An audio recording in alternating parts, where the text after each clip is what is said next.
Good morning. Today is Monday, April 10th, 2023.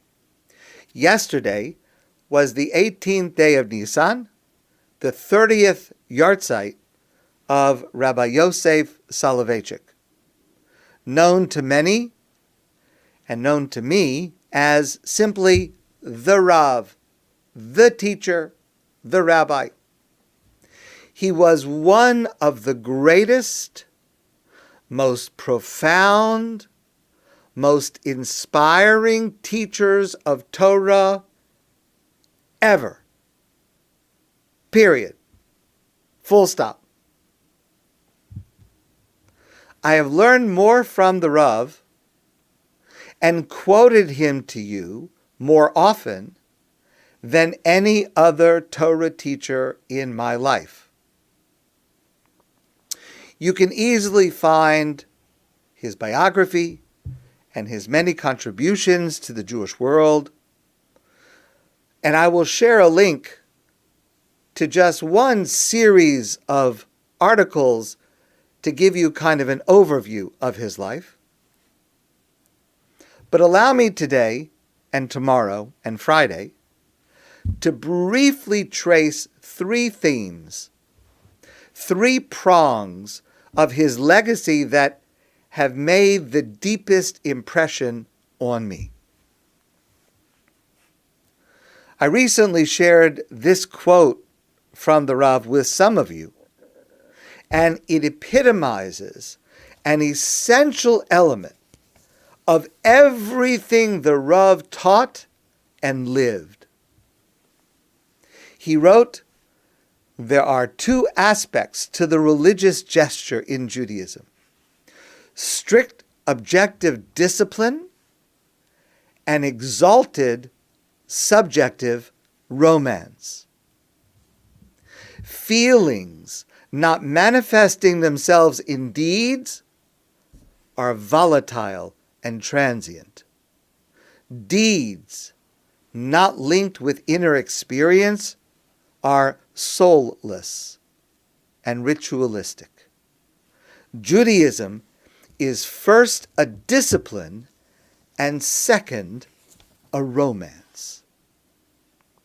The Rav expounded countless times on prayer, that there is a set of strict objective details, there is objective discipline, saying the words at the specific time in the proper manner, but there must also be the subjective romance, the feeling of connecting to God, reaching beyond our isolated physical body and our isolated physical personality, limited personality, to encounter an unknowable God who improbably wants and makes possible an intimacy with us, a conversation with us. And while this duality may sound obvious regarding prayer, the Rav insisted on this duality for every mitzvah and every spiritual experience. He explored constantly the kiyum halev, the way that we fulfill the mitzvah within our heart, in addition to the kiyum hamaseh, the way that we fulfill it through the outward action. The Rav explained the mitzvah of Tosfos Shabbos. There is a mitzvah to add on to the length of Shabbos. According to Jewish law, Shabbos and Yom Tov begins at sunset Friday night, or in the case of Yom Tov, tomorrow night, Tuesday night, at sunset. That's when it begins. But the Talmud tells us, mitzvah lahosef michol el hakodesh, there is a mitzvah to add on, to take from the mundane weekday before we get to it and start Shabbos a little bit early. Many of us have the practice to start Shabbos, to light Shabbos candles, Yom Tov candles, about 18 minutes or 20 minutes before sunset. They're different customs, but that idea is the fulfillment of this mitzvah, and this is a halacha, this is a requirement of Jewish law with a detailed, objective performance, what time we light Shabbat candles, what time we start the limitations of Shabbos. And this mitzvah reflects an inner tendency of the Jew and a Jew's longing and craving for the holiness of Shabbos. I can't wait until it actually arrives. I have to go out and meet it sooner. So anxious am I to be able to clothe myself, to envelop myself in the holiness of Shabbos. I've shared with some of you before this remarkable story that the Rav used to tell about when he was a boy in Warsaw. He writes that they lived in a poor neighborhood. It's all his parents could afford.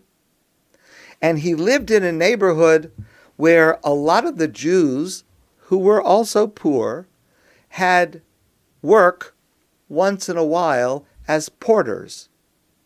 Their job was to carry very heavy things from one place to another.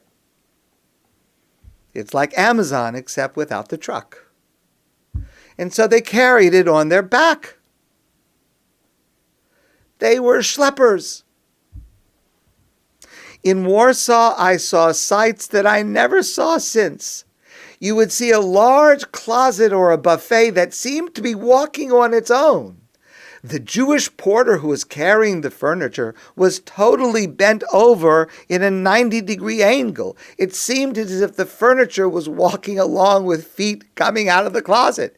You couldn't even see the person because they were completely bent over. So you saw this piece of furniture moving and little feet going by.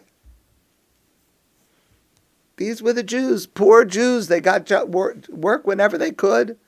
And it was hard. And it was demeaning. The Rav writes, as a child, I knew these Jews well. I knew one of them who was frail and short. His load was always tied around him with a thick cord. On the Shabbos, I saw this very Jew, and I did not recognize him because he was standing straight, upright, erect. He came over to me in his tattered kapata, the Shabbos garment that he was wearing, and it was covered with endless patches. Even the patches had patches.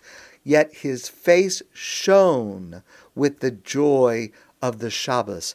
I recognized in a tangible fashion that a person's Shabbos countenance is totally different than their weekday appearance. The details of Shabbos observance must be transformative. During the week, we are bent over. We are burdened. Maybe physically bent over like this porter.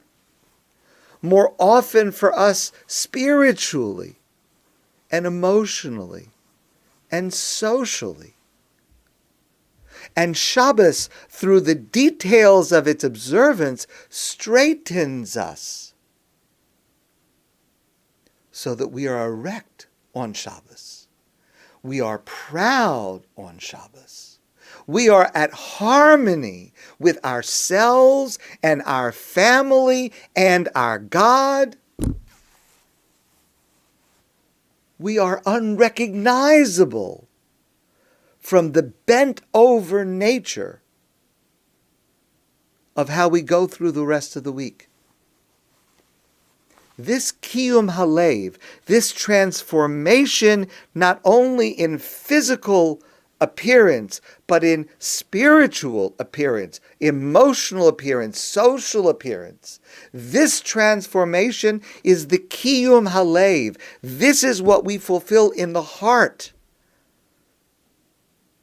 This is the essence of Shabbos.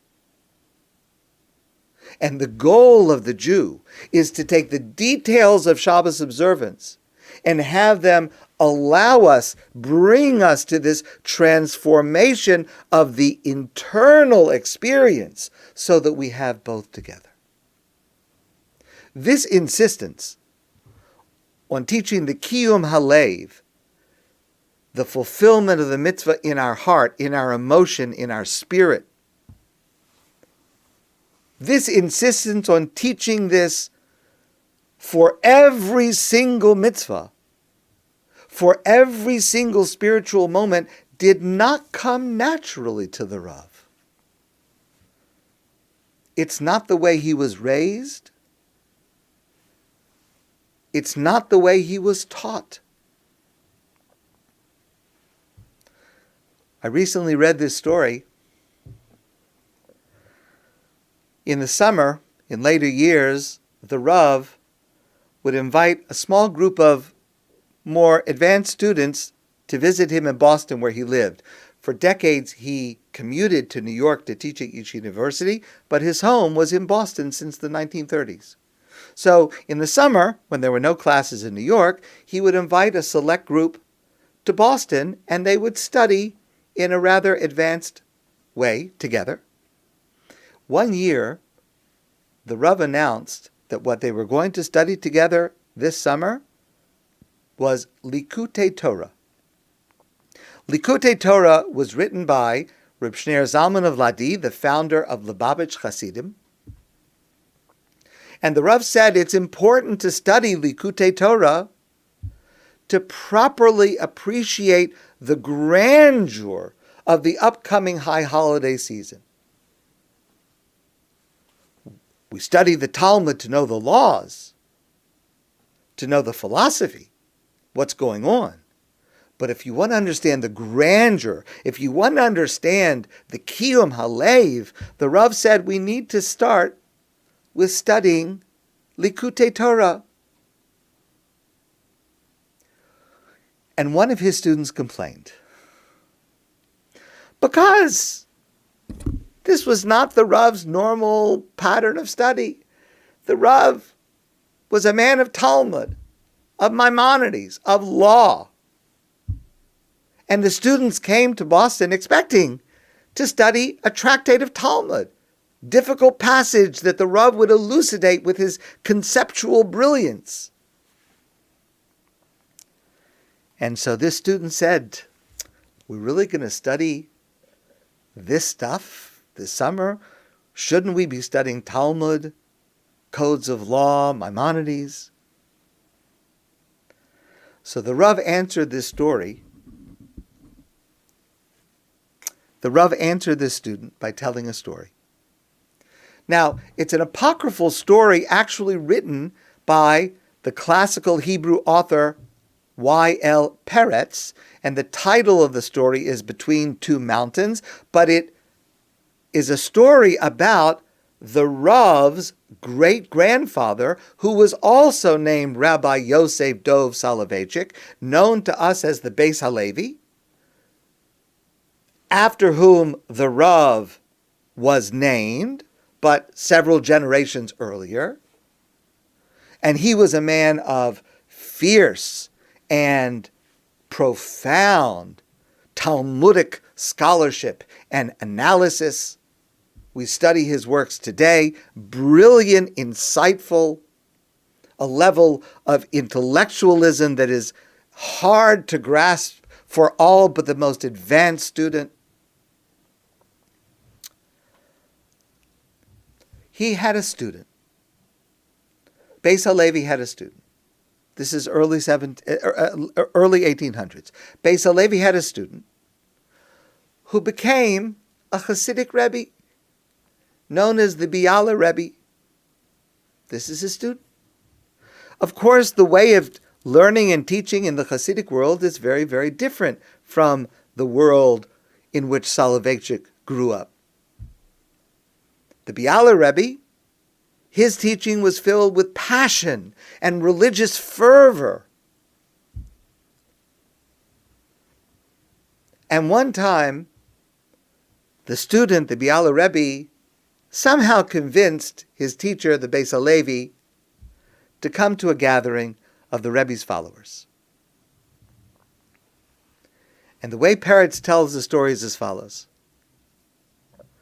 The song and warmth of the Hasidim melted the outside snow and caused the trees to bloom and the birds to chirp. The cold Russian winter twilight had been transformed through the ecstasy of the Hasidim into a bright spring day.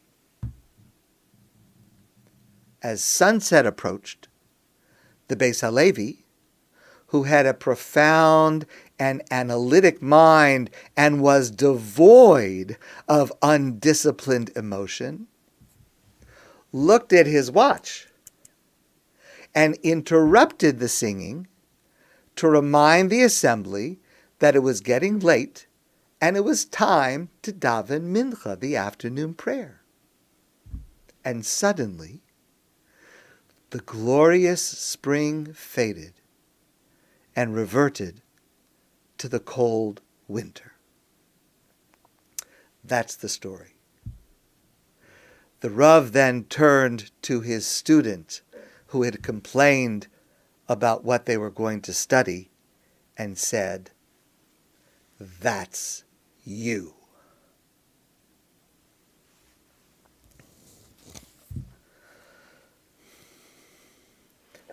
In explaining his own evolution from the way he grew up and what he saw in his father's and grandfather's and great-grandfather's house to the way that he came to expressing this idea of kiyum halev, of what's going on the inside, the spiritual dynamic of every single religious act, the Rav wrote, "We never told anybody and never wrote about our love and dedication for the Almighty. We have not told anybody about our great romance with the Almighty and His with us.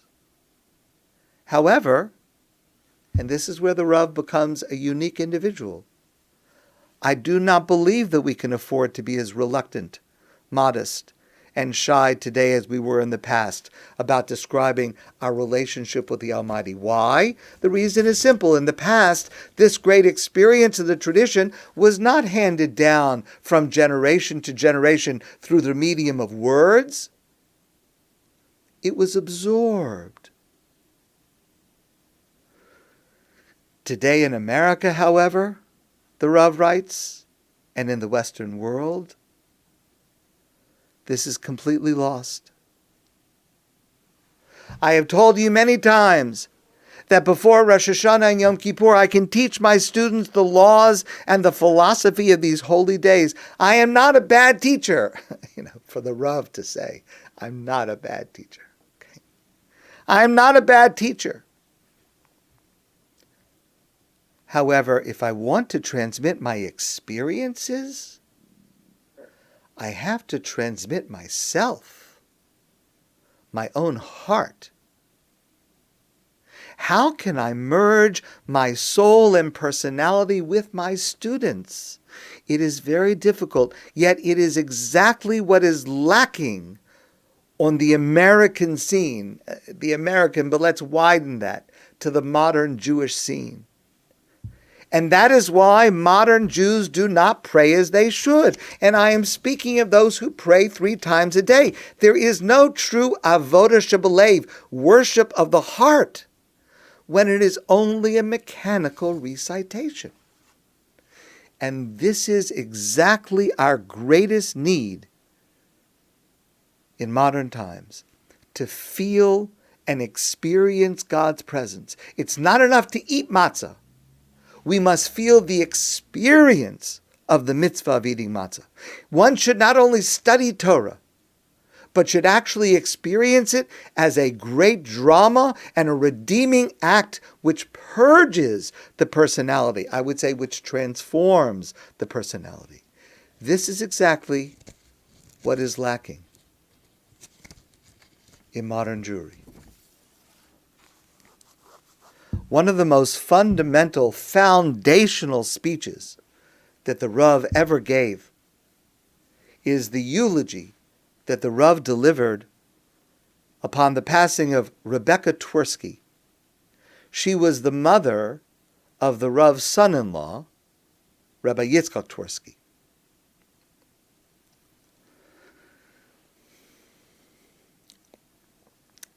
And he said, people are mistaken in thinking that there is only one Masorah, only one transmission of tradition of Jewish law and values. We usually think about this Masorah, the transmission of law and values from generation to generation that connects us back to Sinai. People are mistaken in thinking that there's only one. It's not true. We have two Masorahs, two traditions. One is intellectual, to learn to read a text, the Torah or the Talmud, how to comprehend, how to analyze, how to conceptualize, how to classify, how to infer, how to apply. One also learns what to do and what not to do, what is morally right and what is morally wrong. That's one Masorah. That's one transmission of tradition and values. But there's a second. And the Rav says the second is harder to verbalize. And the Rav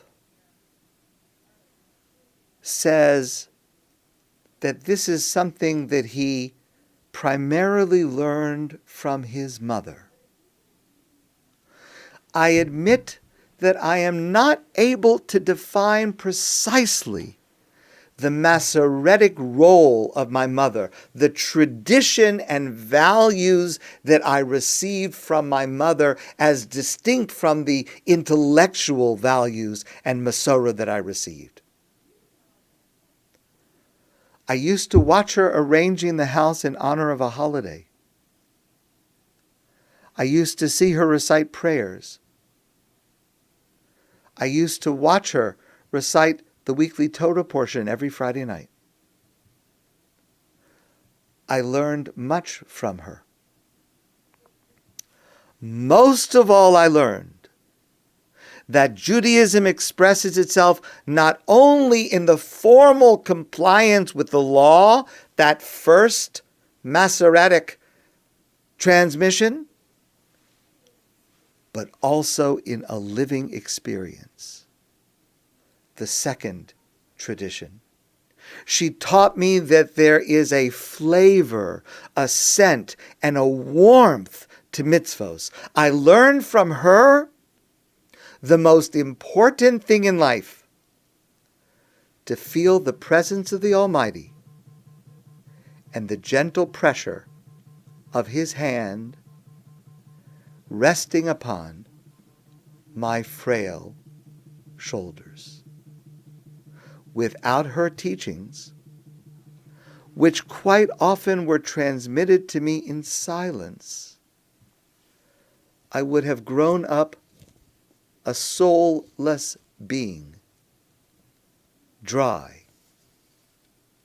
and insensitive. The Rav spent his life teaching, expounding, finding ways to express how the details of Jewish practice can and must lead us to feel the presence of the Almighty and the gentle pressure of His hand resting on our frail shoulders. My friends, I want to wish you a great day, a wonderful Chol HaMoed, and I look forward to seeing you soon in person.